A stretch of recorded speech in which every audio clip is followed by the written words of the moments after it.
It's National Open Week at Williams Grove Speedway, and there's one driver in the field that nobody will be rooting against.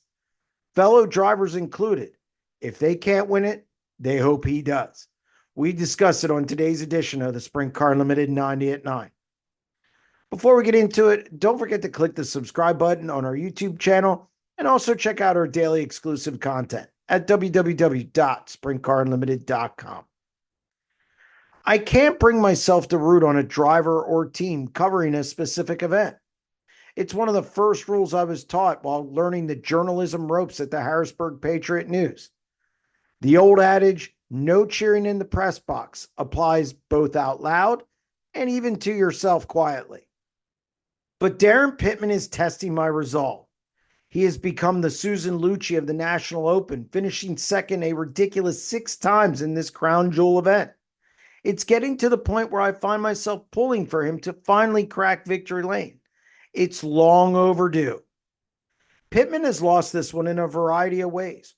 Sure, there have been a few in which he posted what is called a good second place finish, and he simply got beat. But there are also a couple of instances where he had the best car, and things just didn't go his way.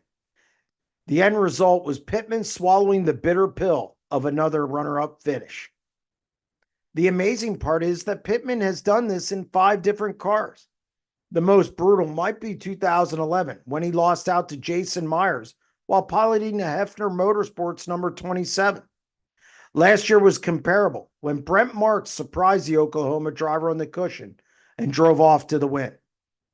As I interviewed Pittman after last year's setback, I couldn't help but think of Dale Earnhardt at the Daytona 500 and the Minnesota Vikings and Buffalo Bills in the NFL.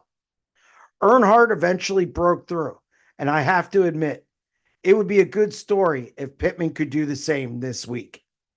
That's going to wrap up this edition of the Sprint Car Limited 90 at 9, and we'll be back tomorrow. Stay tuned.